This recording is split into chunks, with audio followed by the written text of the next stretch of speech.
네, 오늘 본문은 요한복음 8장 21절에서 30절입니다.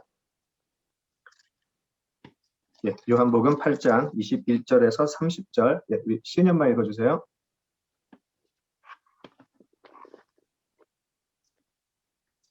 다시 이르시되 내가 가리니 너희가 나를 찾다가 너희 죄 가운데서 죽겠고 내가 가는 곳에는 너희가 오지 못하리라. 유대인들이 이르되 그가 말하기를 내가 가는 곳에는 너희가 오지 못하리라 하니 그가 자결하려는가. 예수께서 이르시되 너희는 아래에서 났고 나는 위에서 났으며 너희는 이 세상에 속하였고 나는 이 세상에 속하지 아니하였느니라. 그러므로 내가 너희에게 말하기를 너희가 너희 죄 가운데서 죽으리라 하였노라. 너희가 만일 내가 그인 줄 믿지 아니하면 너희 죄 가운데서 죽으리라. 그들이 말하되 내가 누구냐. 예수께서 이르시되 나는 처음부터 너희에게 말하여 온 자니라. 내가 너희에게 대하여 말하고 판단할 것이 많으나 나를 보내신 이가 참되심에 내가 그에게 들은 그것을 세상에 말하노라 하시되 그들은 아버지를 가리켜 말씀하신 줄을 깨닫지 못하더라.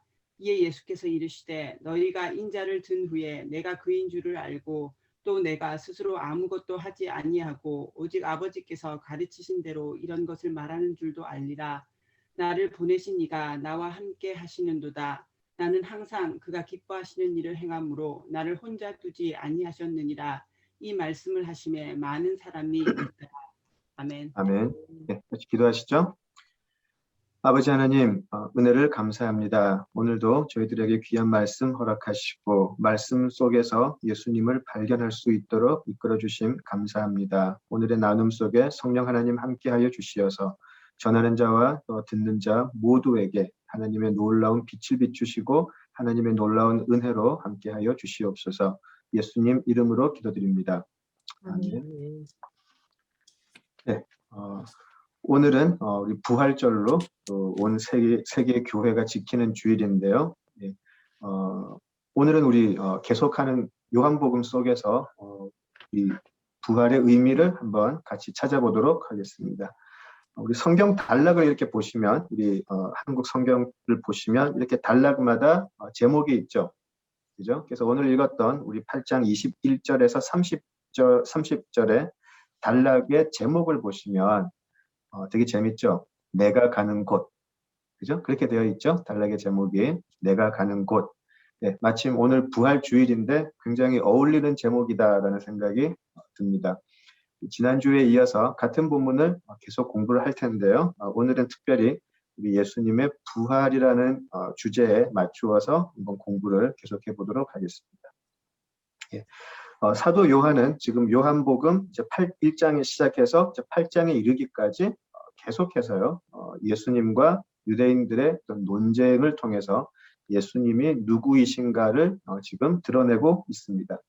5장에서부터, 특별히 5장에서부터 시작된 유대인들과의 논쟁은 계속해서 뭔가 서로 다른 차원에서 질문을 하고 또 대답을 하는 그런 것이 계속 반복이 되죠. 서로 다른 차원에서 질문을 하고 대답을 하기 때문에 합일점을 찾기를 굉장히 어려운 그런 형국으로 지금 가고 있죠. 자, 반복되는 이런 서로 어울리지 않는 합일점이 없는 이 대화 속에서 지금 사도 요한은 무엇을 말하고 싶은 것일까 생각을 하게 되죠. 물론 20장 31절 마지막 부분에 가면 사도 요한이 지금 자신이 이 요한복음을 기록하는 이유를 분명히 말을 하고 있죠. 예수가 하나님의 아들이심을 나타내기 위함이다 라고 되어 있는데요. 자, 이 전혀 어울리지 않는 대화 속에서 예수가 하나님의 아들이다라는 것을 말하는 요한은 과연 무엇을 지금 이 서신을 받고 듣게 되는 사람들에게 정말 전하고 싶었던 것일까? 그 질문을 한번 가지고 오늘 본문 공부해 보겠습니다. 한번 제가 말씀드렸던 것 같은데요. 우리 지하 무덤으로 잘 알려진 카타콤 기억나시죠? 카타콤을 기억하실 텐데요. 그때 그 카타콤에 대한 다큐멘터리를 보다가 정말 순간 울컥했던 장면이 있었어요. 한번 말씀드렸던 것 같은데 그것은 그 카타콤에서의 어떤 그들의 생활의 모습이라던가 그들이 정말 빛도 없는 곳에서 살아왔던 그런 생활의 어려움들, 그런 것들을 보았는데 그런 모든 것보다 저를 가장 울컥하게 했던 것은 바로 거기 아직까지 남아있는 글귀 하나였어요. 바로 하나님의 아들 예수 그리스도. 딱 그거 하나 남아있더라고요. 카메라가 그거를 딱 비춰주는데 너무너무 울컥했었어요. 그들 지금 예수님과 논쟁을 하고 있는 그 수많은 유대인들은 알아들을 수도 없었고 또 볼 수도 없었던 것을 카타콤에 있었던 그들은 알아들었고 보았던 것이죠.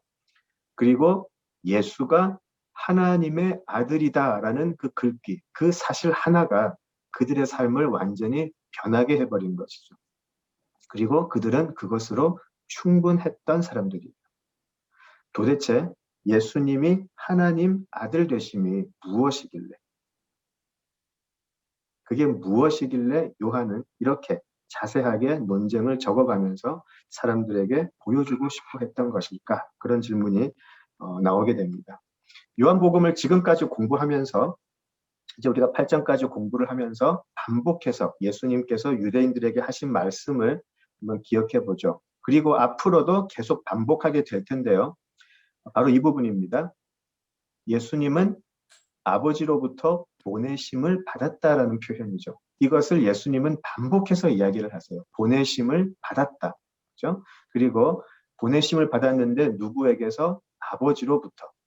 아버지로부터 보내심을 받았다. 그리고 예수님은 아버지로부터 들은 것만 이야기하시고 아버지께서 알려주신 것만 말씀하시고 아버지께서 부탁하신 것만 행하신다라는 거였고요. 또 예수님은 보내심을 받으셨지만 이제 곧 다시 원래의 자리로 돌아갈 것이다 라는 것도 반복해서 이야기를 하시죠. 오늘 우리가 읽었던 8장 21절도 바로 이 부분으로 시작이 되죠. 이제 곧 내가 돌아갈 것이다. 그렇죠? 자, 그리고 마지막으로 예수님이 가시는 곳에 지금 눈앞에 있는 너희들은 올 수 없을 것이다 라는 말씀도 하세요. 그렇죠? 보내심을 받았는데 아버지로부터 보내심을 받았고 하늘에서 보내심을 받은 것이며 보내심을 받았지만 다시 원래 자리로 돌아가실 것이다. 그 사이에 오직 아버지로부터 들은 것을 이야기하실 것이며 부탁받은 것만 행하실 것이다. 그런데 너희들은 내가 가는 곳에 올 수 없을 것이다. 이 부분이 계속해서 반복이 되죠. 자, 지금 이 반복되는 이 말씀은 이 말씀을 듣고 있던 유대인들은 도저히 용납할 수 없었고 이해할 수 없는 부분이었죠. 예수님을 갈릴리 그 시골 출신 요셉의 아들로 알고 있는데 자꾸 아버지로부터, 근데 그 요셉이 아닌 다른 아버지로부터 보내심을 받았다고 하고요. 갈릴리로부터 왔으면 왜 우리가 갈릴리로 다시 돌아가지 못하나? 그런 생각도 했을 것이고요. 우리도 가지 못하나? 그런 생각도 했을 것이고요. 그들은 도저히 이해할 수 없는 말씀을 예수님께서는 계속 반복하셨습니다. 자, 그런데 예수님께서는 한 가지 해법을 제시하시죠. 예수님께서는 너희들이 지금 내가 하고 있는 이 말을 이해할 수 있는 한 가지 방법이 있다라고 이야기하세요. 그것이 무엇이냐면 너희들이 하나님의 자녀들이라면, 너희들도 하나님의 자녀들이라면 내가 누구인지 당연히 알았을 것이고, 그리고 8장 42절에서 말씀하시듯이 나를 사랑할 것이다. 알아보는 것뿐만이 아니고 나를 사랑할 것이다 라고 이야기를 하시죠. 자, 그런데 우리 사람의 비극이 바로 여기에 있는 것이죠. 구원받기 이전의 사람들이죠. 하나님의 자녀가 아니기 때문에 예수님이 누구인지 알아보지 못하고 말씀의 내용도 알아들을 수 없는 것이죠. 당연히 예수님을 환영하고 사랑하는 것이 아니고 적대시하고 죽이려고 하는 것이죠. 그들은 하나님의 자녀가 아니기 때문에 예수님이 오신 곳이 어딘지도 모르고 또 가셔야 할 곳도 어딘지를 모르는 것이죠.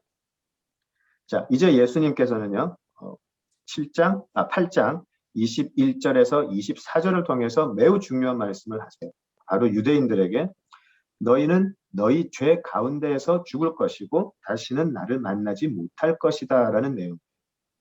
자, 누구에게 하셨죠? 모든 절기와 율법을 목숨보다 더 중요시하게 여기는 사람들이죠. 그것을 철저히 지키려고 했던 사람들이에요. 해오고 있는 사람들이고요. 또 너무나 율법을 철저하게 지켜서 또 너무나 절기를 잘 지켜서 사람들에게 자랑스러워했던 그런 사람들이에요. 자, 그런 사람들에게 너희 죄 가운데서 죽을 것이다 라고 말씀을 하세요. 그 이유는 예수님이 속한 곳, 그리고 그들이 속한 곳이 처음부터 다르기 때문이다라고 이야기하시죠. 그렇죠? 자, 한번 제가 또 다른 성경 공부를 할 때 말씀드렸던 것 같은데 그 어항의 비유 기억이 나시나요? 이것은 마치 어항의 물고기들이 그 좁은 어항에서 살다가 죽을 수밖에 없는 운명과 같은 것이죠. 물고기는 물에서 살아야 하고요. 물 밖의 세상으로는 나와서 살 수가 없죠. 그것과 마찬가지죠.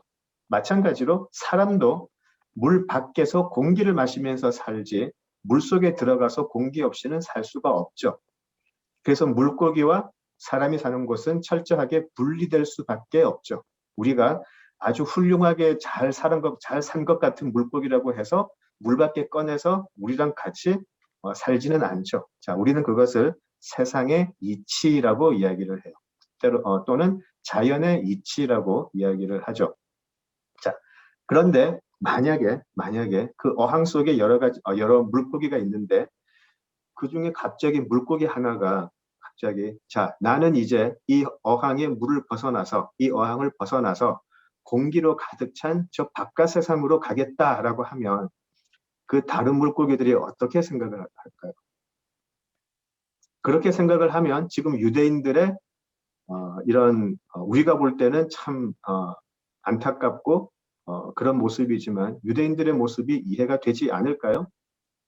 갑자기 나하고 같이 잘 있던 물고기가 갑자기 어항 밖에 세계가 있는데 나는 거기로 갈 거다라고 이야기를 한다면 어떻게 생각을 할까요? 자, 그리고 그 물고기는 또 이런 말을 해요. 나는 원래 어항 속에서 살아야 할 존재가 아니고 나는 원래 바깥 세상에 살고 있었는데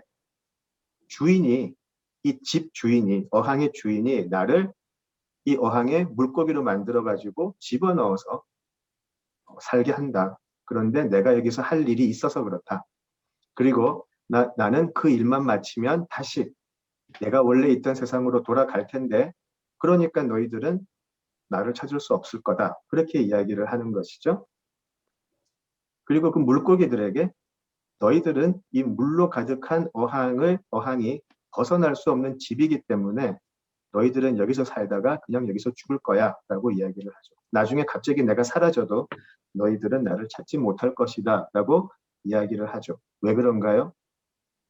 혹시라도 물고기가 밖의 세상을 알았다고 쳐도 그 물고기는 밖으로 나오면 바로 죽을 수밖에 없기 때문이죠. 도저히 살 수가 없어요. 알았다고 해도 나왔다고 해도 살 수가 없어요. 바로 죽음이죠. 그 어항의 세계를 벗어나는 순간 물고기는 죽음이 기다리고 있는 것이죠. 자, 그래서 세상의 이치는 세상에 오신 하나님의 아들을 설명할 길이 없어요. 자연의 법칙은 이 세상에 오신 하늘의 독생자를 설명할 방법이 없어요.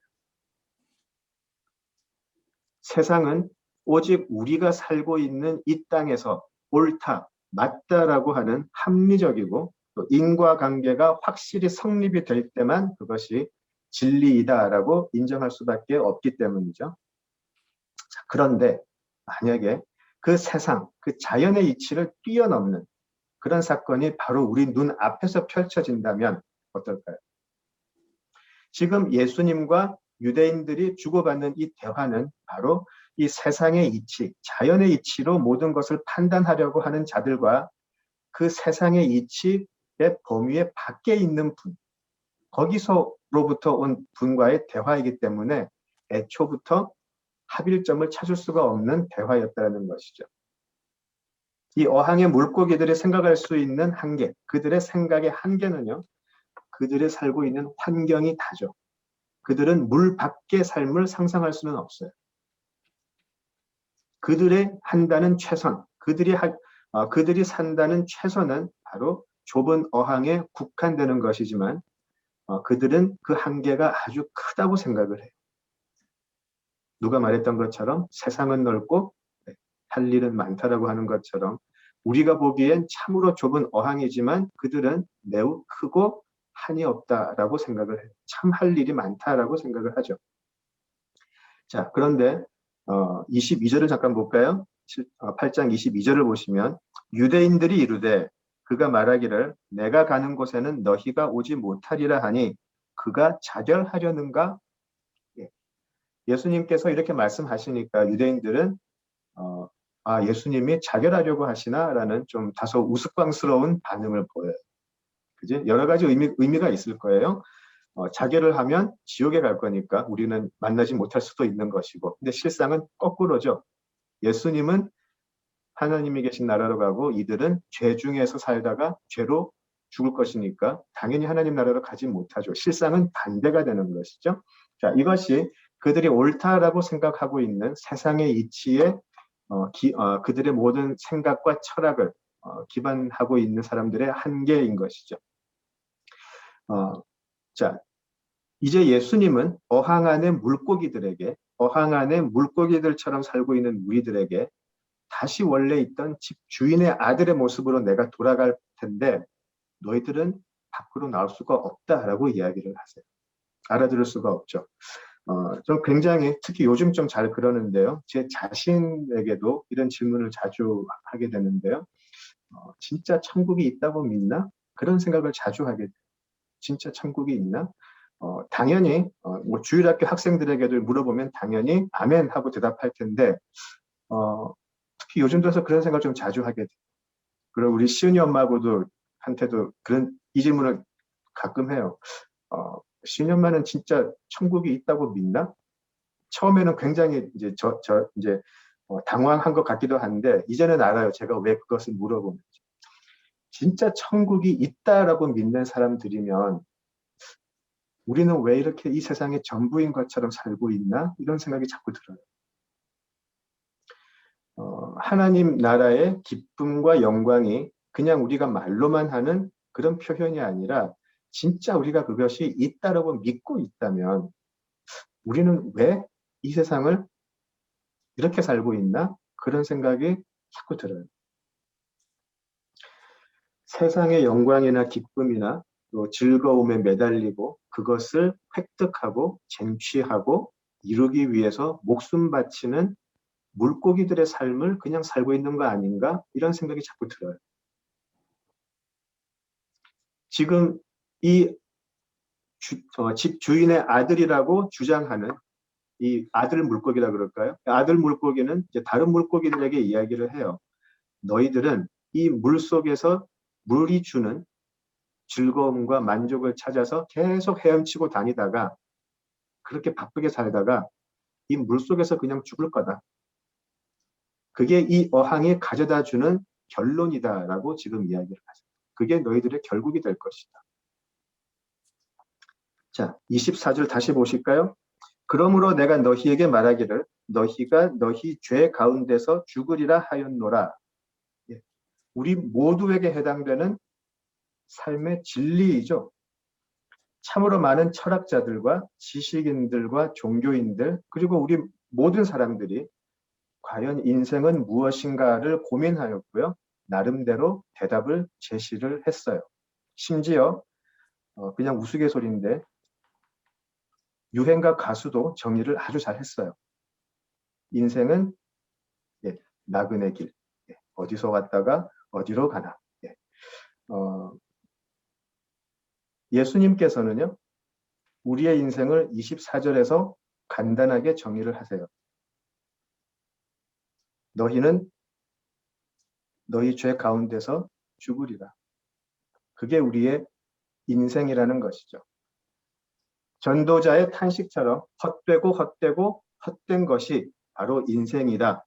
죄에서 시작해서 사망으로 끝나는 것이 인생이다라고 정의를 해버리세요. 누가 지금 이 정의에서 벗어날 수 있는 삶을 살 수 있을까요? 그렇죠? 우리는 이 짧은 인생을 아름답고 의미 있게 만들기 위해서 최선을 다하지만 그렇지만 우리의 결국은 우리 죄 가운데서 죽는다는 것. 이것이 예수님께서 말씀하시는 어항 속에서 물고기의 삶, 바로 우리들의 삶이라는 것이죠. 자, 바로 여기가 하나님의 사랑과 은혜가 시작되는 곳이죠.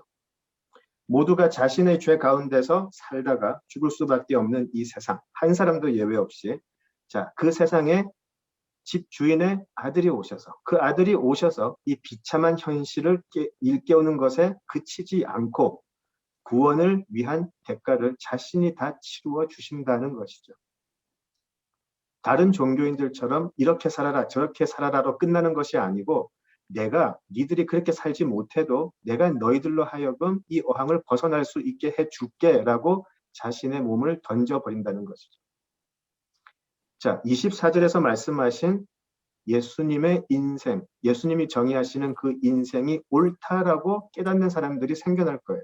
그렇지. 우리가 아무리 발버둥을 쳐도, 우리가 이렇게 절기를 철저하게 지키고, 우리가 이렇게 주일 성수하고 11조 확실하게 내고, 우리가 성찬식에 참여하고 해도 우리는 어쩌면 우리 죄 가운데서 죽을 수밖에 없는 존재일 줄 몰라라고 생각하는 사람들이, 눈을 뜨게 되는 사람들이 생겨난다는 것이죠.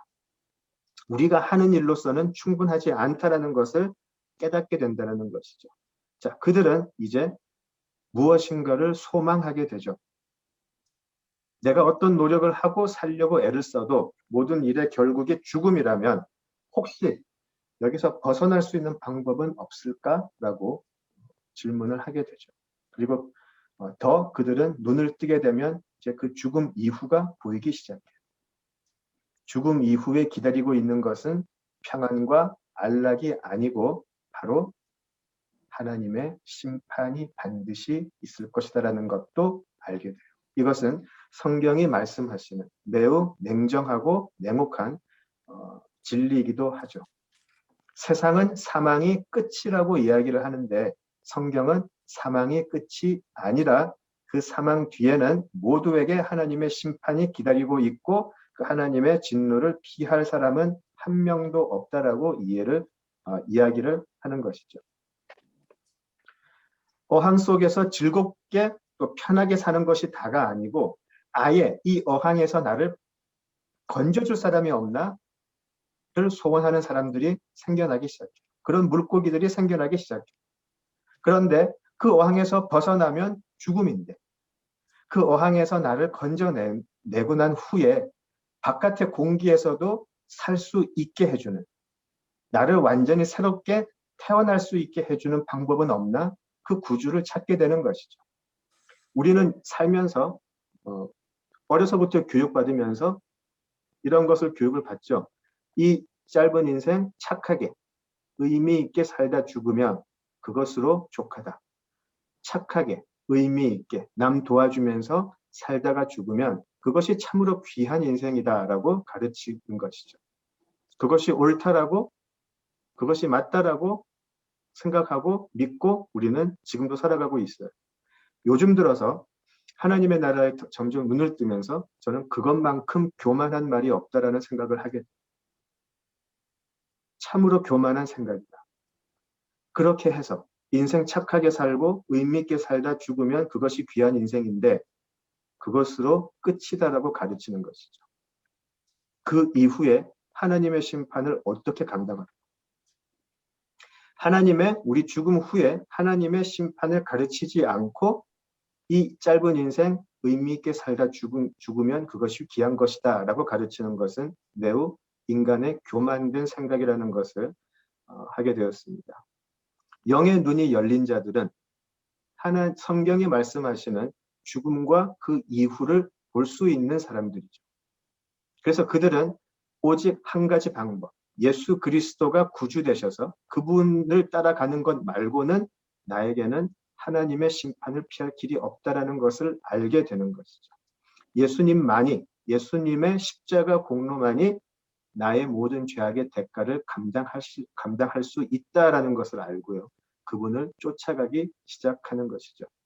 우리가 지난 요한복음 6장 66절에서 보았듯이 많은 사람들은 납득되지 않아서 이해하지 못해서 예수님을 떠나가게 되지만 이제 예수님을 오히려 따라가는 사람들이 생겨나게 되죠. 진리의 말씀이 여기 계심에 내가 어디로 가겠습니까? 라고 말하는 사람들이 생겨나는 것이죠. 아무리 발버둥 쳐도 아무리 벗어나려고 해도 그 결국은 사망뿐이라는 것을 이제는 인정할 수밖에 없고요. 또 아무리 그들이 나름대로 잘 살아보려고 해도 이 세상은 태생적으로 죄로 시작해서 사망으로 끝나는 곳이고 그 사망의 법에서 도망칠 수 있는 사람은 하나도 없다라는 것을 알게 되죠. 우리가 지난 1년 동안 우리 눈에는 보이지 않지만 코로나 바이러스가 세상에 많은 사람들을 죽게 했고요. 온 세상이 1년 동안 보이지 않는 코로나 바이러스로 인해서 마비가 된 것을 목격하였고 또 우리도 지금도 경험을 하고 있죠. 예수님께서는 또 이 성경은 반복해서 눈에 보이지 않는 이 죄가 우리에게 들어와서 손으로 만져지지는 않지만 우리를 계속해서 죽이고 있고 예수를 보지 못하는 자들, 예수를 알아보지 못하는 자들은 이미 그 죄로 말미암아 죽은 것이고 심판을 받았다라고 말씀하시죠. 그 사망의 법 앞에서 누구도 자유로울 수 없고 절망할 수밖에 없는 바로 그 순간 예수님이 갈릴리 요셉의 아들이 아닌 하나님의 아들로 보이기 시작하는 것이 시작이 되는 것이죠. 이것을 우리는 은혜라고 하고요. 더 이상 예수님을 갈릴리 요셉의 아들이 아닌 하늘의 하나님의 아들이다라고 보기 시작하는 사람들이 은혜를 입은 자들로 이제 나타나기 시작합니다. 28절을 보실까요?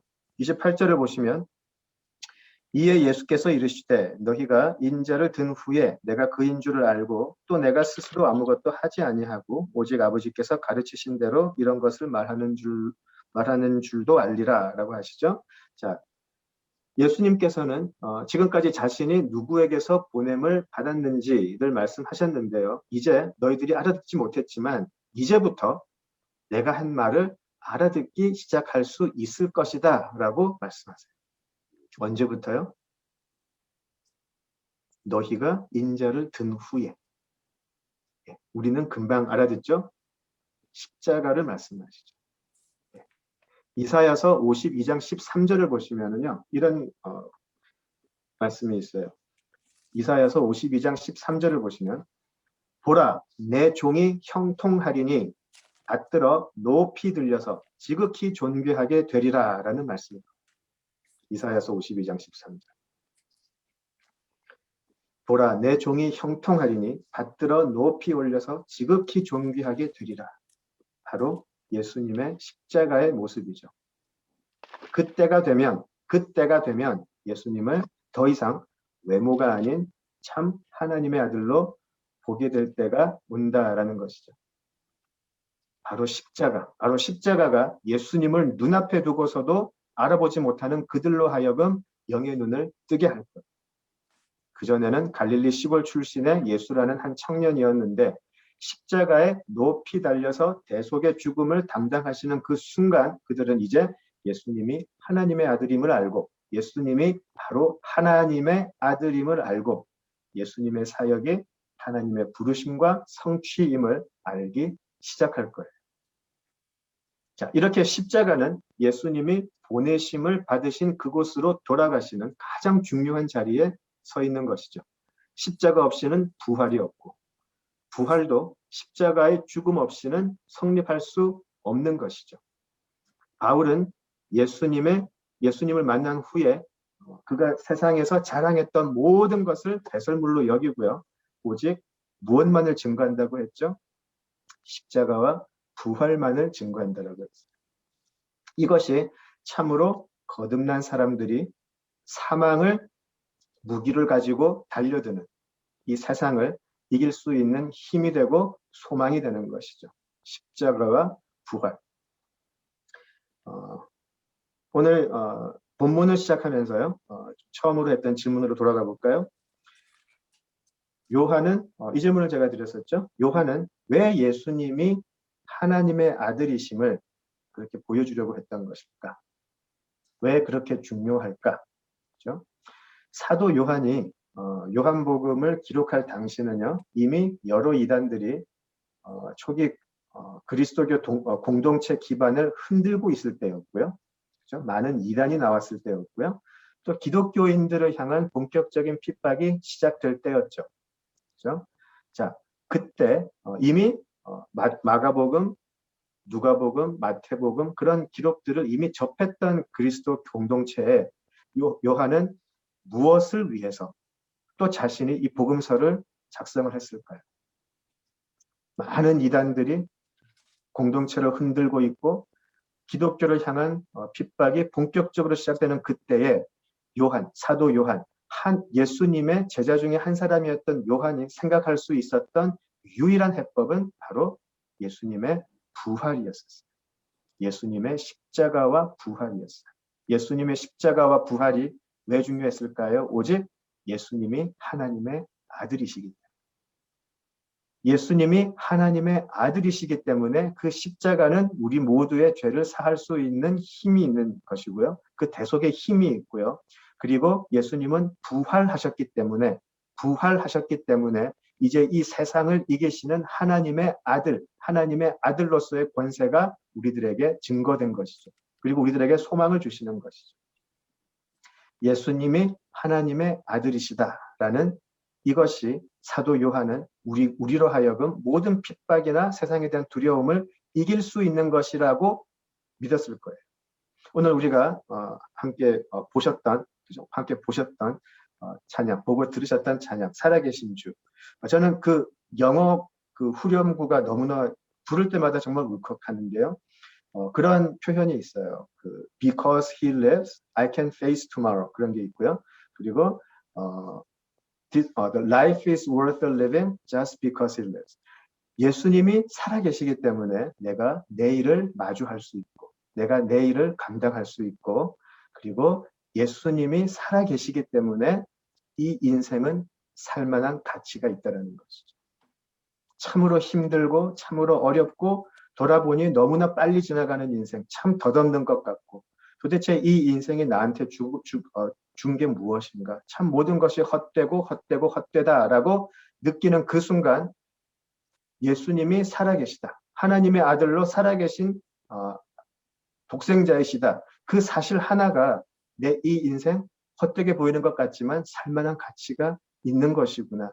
이 인생에서 내가 예수를 만났고 내가 그 예수의 십자가로 내 죄를 대속받았고 예수의 부활에 내가 참여하게 되었으니 예수님이 살아계심은 바로 내가 이 인생에 살만한 가치를 있게 만들어주는 것이다. 저는 그 가사가 너무나 좋아요. 예수님이 살아계시다라는 그 사실 하나가 내 인생의 모든 해답이 되어버리는 것이죠. 예수님이 부활하셔서 살아계시다라는 그 사실이 우리 모두는 이 죄 속에서 살다가 죽을 수밖에 없었는데 여기에 오직 유일한 소망으로 다가오게 되는 것이죠. 자, 그 사실이 초기 기독교인들이 그 모진 박해를 견뎌낼 수 있는 힘이 되었고요. 죽음, 세상에 가지고 올 수 있는 최고의 무기, 죽음, 그리고 어떠한 고난도 어떻게 할 수 없는 그런 사망의 힘을 뛰어넘는 소망이 되어버렸어요. 죽여도 믿겠다는데 그들 어떻게 하겠습니까? 사도행전에 잘 나와 있죠. 죽여도 믿겠다는데 죽여도 예수는 하나님의 아들이라는데 어떻게 하겠습니까? 예수는 하나님의 아들이시기 때문에 그분은 당연히 그분이 원래 계신 곳, 바로 하나님이 계신 곳으로 돌아가시는 것이죠. 오늘 우리 단락의 제목처럼 내가 가는 곳, 그리스도가 가시는 곳. 사망은 예수님을 십자가에서 잡아두지 못했어요. 사망은 예수님을 십자가에서 죽음 속에 가두지 못했죠. 사망이 그분을 죽음 속에 가두어 두었다면, 사망이 예수님을 죽음 속에 가두어 두었다면 오늘 우리가 읽었던 7장 21절에서 24절 이 예수님의 말씀 거짓말이 되고 허풍이 돼요. 그죠? 사망이 예수님을 죽음 속에 가두어 두었다면 예수님은 내가 오는 곳에 너희들은 오지 못할 것이다 라는 말씀은 거짓말이 돼요. 허풍이 되어버려요. 그 사람들도 죽어서 예수님도 죽어서 만났겠네요. 그죠? 근데 그렇지 못하죠. 왜냐하면 사망은 예수님을 죽음 안에 가두어 두지 못했기 때문에. 그리고 예수님은 그 죽음에 이기시고 오늘 말씀이 이야기하는 예수님께서 가셔야 할 그곳에 가시는 것이죠. 그리고 그 예수님이 가셨다라는 말씀, 예수님이 부활하셨다라는 그 말씀은 이제 예수님 때문에 우리도 예수님이 가신 그곳으로 갈 수 있다라고 하는 소망이 생기는 것이죠. 예수님만 가신 게 아니고 우리도 갈 수 있다라는 소망이 생기는 것이죠. 예수님만 가신 게 아니고 우리도 갈 수 있다. 이 소망, 예수님이 가신 그곳, 부활하셔서 가신 그곳에 우리도 갈 수 있다라는 그 소망, 그 소망의 증거는 무엇인가요? 히브리서가 뭐라고 대답을 하죠? 그 소망의 증거는 바로 저의 믿음이고 우리 각자의 믿음이 증거가 돼요. 우리 소망의 증거가 믿음인데요. 그 소망이 무슨 소망인가요? 예수님이 가신 그곳에 나도 모든 죄악이 씻기고 예수님이 가신 그곳에 나도 갈 수 있다라는 그 소망의 증거가 바로 우리의 믿음이에요. 그 소망이 없다면 우리의 믿음은 참된 믿음이 아니라고 증거를 하는 것이고요. 그 소망이 있다면, 확실하다면 우리의 믿음은 참된 것이다라고 증언을 하는 것이죠. 자, 우리 육신은 여전히 이 죄악의 세상을 살면서 죽음을 경험을 하죠. 나 자신의 죽음 두려워하죠. 나 자신의 죽음을 두려워해서 우리는 그렇게 시간마다 비타민도 챙겨 먹고, 그죠? 우리 피검사 수치에 아주 가슴 쓸어내리기도 하고요. 그죠? 우리 모두가 이 죄악된 세상을 살면서 죽음을 두려워하죠. 그리고 우리가 사랑하는 사람들의 죽음을 걱정하고 아파하고 또 슬퍼하죠. 그렇죠? 자, 그러나 이제 우리 죄악이 지배해서 사망을 마지막에 건네주는 이 세상의 사람들이 우리는 아닌 것이죠. 십자가 은혜 속에서 부활과 영생의 소망을 받는 사람들이죠.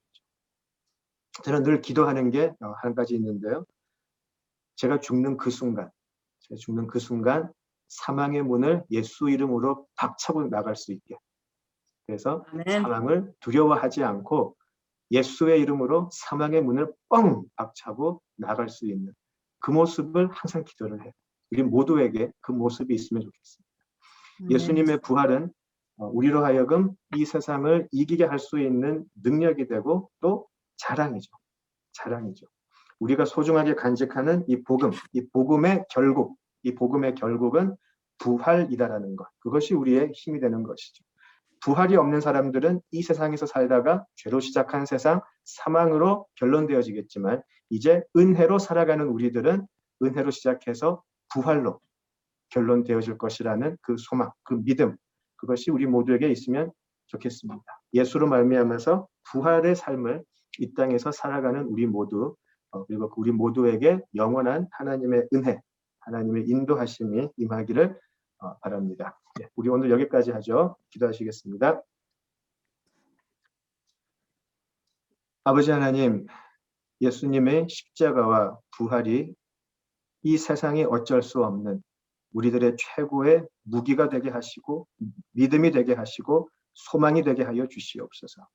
이 세상이 어떠한 것으로 우리를 두렵게 한다 할지라도 예수께서 살아계시기 때문에 예수의 부활이 진리이고 진실이기 때문에 우리는 이 세상을 이기고 하나님의 백성들로서 하나님의 자녀들로서 살 수 있게 하여 주시옵소서. 예수님 이름으로 기도드립니다. 아멘. 아멘.